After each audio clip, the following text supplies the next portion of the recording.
Hi, my name is Alexa Garcia. I'm a sociology major as well as a music major. Um, you'll see me in the music program. I'm a co-president of One Voice, and today I'll be sharing with you a little bit of my story. I'm just gonna kind of go over like the core memories instead of just like every single detail of my life. So pretty much I grew up in a Christian household.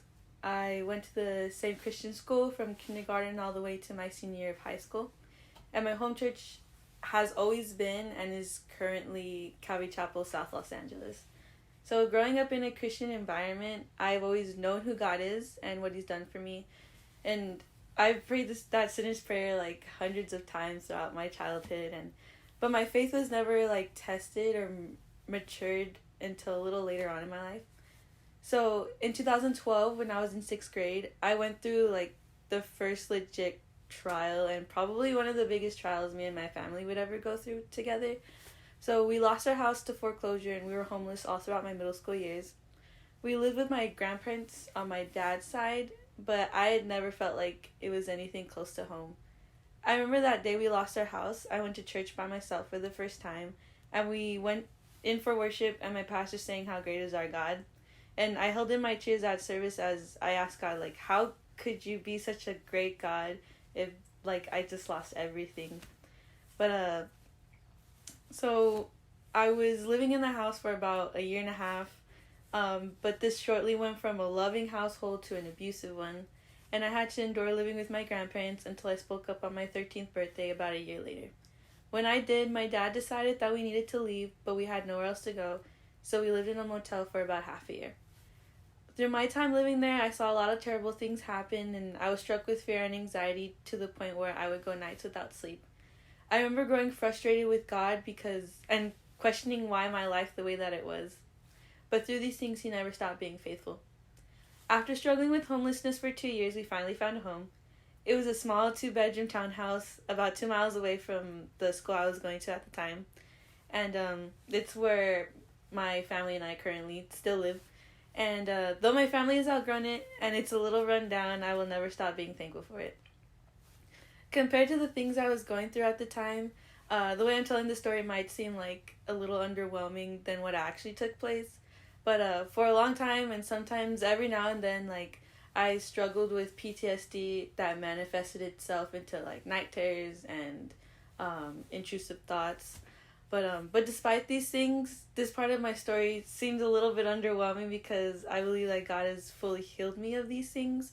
And this is the first time, I'm going to say this a lot as I'm telling this, but when God heals, He heals everything and He does a good job at it. So now, moving on to high school, it was the summer before my freshman year, and I was starting to do my own thing. At this point in my life, my family had left the church for about 2 years already, and we weren't going at all. I had no one keeping me accountable for anything, and eventually I fell, and I fell hard. I became really obsessed with this cartoon that I was into at the time, and I instantly became a fangirl. I started getting into things like DeviantArt and fanfiction, and I even joined like various Facebook clubs. But slowly and surely, I started running into pornography. And at first I didn't understand what it was, so it like flew right over my head. But one day I was reading a fan fiction and it was like my eyes had opened up and like my mind just became so perverted. I feel like it was in that same way that like Adam and Eve's eyes were opened up once they disobeyed God for the first time. And I started to feel uncomfortable. And my mind was just flooded with just like nasty things. And one thing led to another, and I began to struggle with same-sex attraction. I was struggling with this for a while because growing up in the church, I always thought that it was a bad thing and these people would go to hell for it. But I knew in my heart that no matter how people addressed it, I knew that giving in and practicing these things would dishonor God, because the Bible is very clear when it calls it out as a sin. I struggled and struggled until one day I felt the conviction of the Holy Spirit and I confessed my sin to my mom. She never judged me and she never asked me questions, but all she did was listen to me, and the first thing she told me was like, hey, let me pray for you. So she prayed for me on the spot, and the very next day I just happened to see this musical at my high school. And it was something that the alumni choir put together, and it was a musical called Godspell, and it's pretty much a modern day style of like the parables that Jesus told, as well as like the rest of his ministry. And yeah, so at the very end, a pastor came up and he was saying like, you can be upset at the person who gets angry with you and tells you go to hell, but you have to literally fear the one who can actually send you to hell. So I remember like hearing that and thinking like, God, like what am I doing? And to me that was like a wake up call, that was like a slap in the face. And so that day was July 27th, 2014. I was 14 years old and I fully dedicated my life to God. So right off the bat, the enemy knew what God was doing, so he tried to do what he could to interfere. I struggled with a lot of anxiety and panic attacks. My brain never stopped thinking, so I felt like I was trapped in my own mind. It got to the point where one day I was with my mom, and I'm trying to calm down about something, and my mom's just like, Alexa, you're 14 years old. I need you to just be a 14-year-old. And like pretty much she was just trying to snap me back to reality and essentially like just trying to keep me grounded. So after a while of this, like we did talk about me going on medication to help with the anxiety, but I was 14 years old and my mom she pushed me to do anything else that I could before making that decision to move forward with medication. And I'm so thankful that she did that, because she didn't give up on me, and she just didn't let me have this medication just as an easy fix. And because of this, throughout my life, I've learned how to deal with things on my own, but with God at my side. And with that being said, I don't think it's wrong for Christians to take medicine to soothe anxiety or depression. I think God gave us doctors as a resource to help with any kind of sickness. So if medication is what is needed, then don't feel wrong for taking it if you need it. I do believe, however, that when medication becomes like the main source of dependency, I think it could quickly become abused, and it becomes easier to not want to deal with things in the right way, or not want to rely on God. I've seen it used in both ways, and I'm not against medication at all, but I do think we need to rely on God first. So moving on. I did struggle with anxiety and same-sex attraction for a long time. To this day, I still struggle with anxiety, and it's maybe something I will never heal from, and that's okay. Because time and time again, he has used this to reveal himself to me and his goodness. Despite this, God has completely healed me from same-sex attraction, and I'll say it again. When God heals, he heals everything, and he does a good job at it. And he's super faithful. And yeah, when I finally started high school, I began to see God working through me. I joined the 0-period high school worship team, and I loved it. I loved the team members so much. They were like family to me. This is the year I started picking up instruments and coming out of my shell when it came to singing. This is the year I found out where God has called me. I was called to lead worship, and in the moments when I doubt myself that I can never be as good as the people in chapel or the other team members on my church's team or the people I hear on TikTok, God has always proved me wrong and has always sent me confirmation that leading people into his presence is what he's called me to do. I went through my high school years and experienced a lot of highs and a lot of lows. I went through a lot of heartbreak from relationships and friendships. I continued with the thoughts of same-sex attraction for another 2 or 3 years after rededicating my life. And I even continued to fall on and off in pornography until about spring break of my junior year of high school. I had to put in the work, but God heard me and he saw me through, and he never stopped loving me. He began to change me, and for the first time in my life, I began to see God's faithfulness through myself and the things that I was going through. So, sophomore year of high school, my pastor introduced me to youth night at my home church. I started going back little by little, and by the time I was a junior in high school, I was officially going back, and I even started serving in ministry about 6 months later. And youth night literally saved my life. I met so many people and I made so many lifelong friends, and there's just, to this day, there's still so many inside jokes that I have with the people that were there at the time. And youth group gave me something to do every Friday, and potentially it kept me out of a lot of trouble. I did go through a lot in high school, but I wanted my main focus of high school to be how I was led back to the church in the time that I needed it the most. So yeah. So now it's my senior year of high school, and I had everything I could have ever possibly wanted. I had friends in my graduating class. I was in a relationship. I was involved in ministry, and I was genuinely happy. I remember me and my boyfriend at the time served for VBS at another church, and I needed a ride home, and I just met this girl, and we hit it off really quick, so she offered me a ride home. She asked me about my relationship, and she gave me advice about going to college. Then as I answered all of her questions, she said to me, like, I guess you have your life pretty figured out, huh? And I was like, yeah, I do. And, but the perfect summer didn't last long. I soon moved into my dorm about a week early for music camp, and school started soon after. And about 3 weeks later, my boyfriend and I broke things off. A week after that, I was hurt by the church by people who claimed to really love me. I didn't tell anyone what had happened to me until about a month later, and I had stopped serving in ministry and going to church altogether. A place that once felt like home became a place I dreaded spending any time at. The same people that hurt me were the same people that served on the worship team with me. And I remember sitting in the sanctuary, and I would look at them like lead worship or serve in any kind of way. And I would see that and be like, man, like, why are they up there? Like, they have absolutely, like, no conviction. Like, they don't feel bad for what they did. And I was like, why isn't anything being done? Why was I the one that had to step down? And so, yeah, I learned a lot from this point in my life. I learned that people will come and go, and that's okay. I learned that the actions of man does not determine the goodness of God. I also learned that one day God will drive out the wicked when he does. And when he does, the godly will flourish. And that's a promise. This is a promise I held on to, and a promise that God definitely kept. Aside from this, I spent my time and weekends here at school because I didn't want to have to deal with the people at home. I ended up getting into a toxic friendship that drained me of everything, and it completely, like, overturned my personality.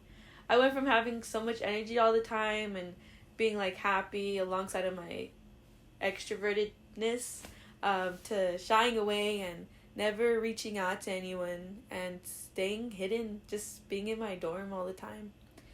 My friend made me feel like I was walking on eggshells constantly, and I also started to feel like I was a bad Christian. I felt like a Christian that the world looks at and sees as a reason to never become a believer. I was sad and miserable every single day, and because of that toxic friendship, I had a lot of trouble branching out and making any other friends here at Vanguard. I was involved in the music department and had classes with the same people every day, and I saw how they were all so close, but I made no effort to build friendships with any of them. I was always shy and sad, but I wanted everybody back home to think that I was doing okay, when that really wasn't the case at all. I had lost a lot of friends back home, and I had a big fallout with even my best friends. I felt really alone and isolated, and for the first time in my life, I had so much anger against God, and I wanted to trust him, but I felt like I was just choking or drowning in my sorrows. So that school year went by, and finally it took a breakup and the person I was in love with moving on for me to understand that I needed to stop basing my life on my feelings and to start to base it on what is true. God loves the people who hurt you just as much as he loves you. The broken heart that I felt from my first love was my breaking point. The relationship to me was an idol, and I had let it have so much power over me for such a long time. But God is so gracious to take any bad situation and turn it into something good. Something that would result is his glorification. He used my broken heart to get a hold of me and tell me, like, hey, that's enough. Like, you need to see me for who I am now. After this, I had to learn how to fully rely on God and trust that he knows what he's doing in my life, with my life. I had to forgive the people who had hurt me, and I had to learn to forgive myself for all the things I had fallen into that year. I rededicated my life to God once again, and he completely changed my life and began to heal me from all my hurt. I learned how to be content in my singleness. I learned how to love people with a deep and genuine and passionate love. I learned a lot about myself and how God could use me through the characteristics that is my personality. And I began to heal from everything.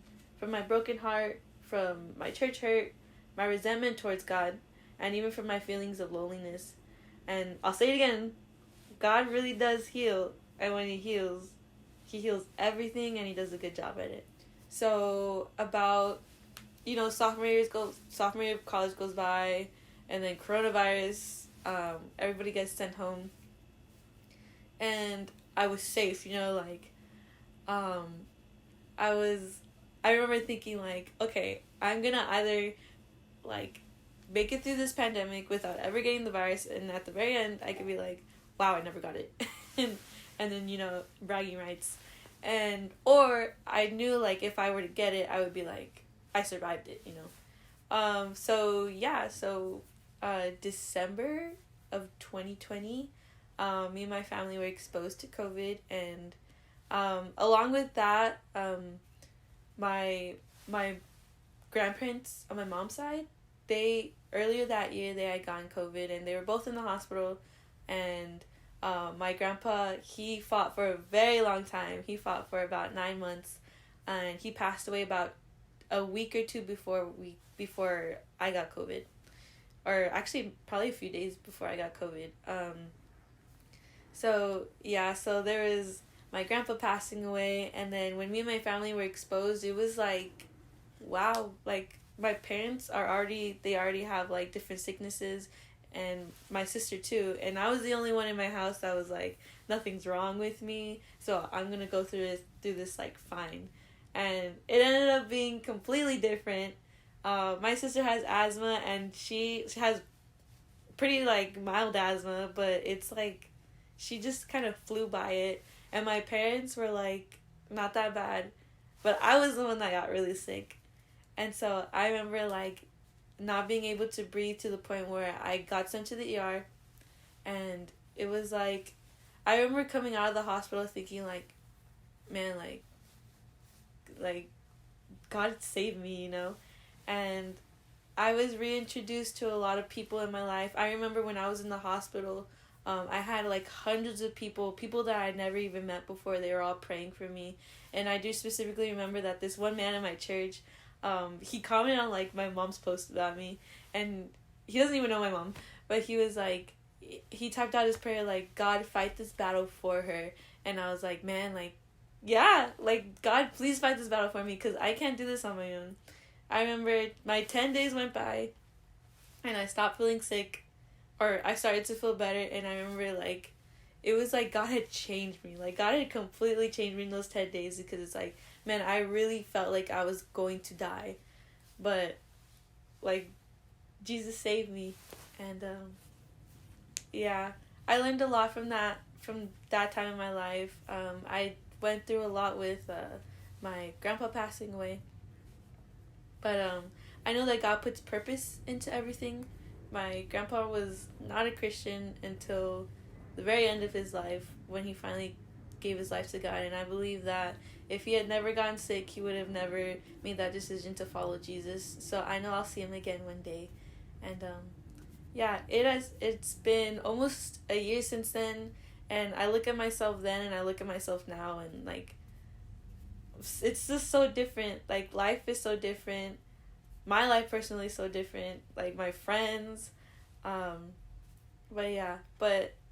I think something that sums up my entire life, and something that I will always see about God, is that God is faithful even when we're not. And He's always, always, always going to be faithful.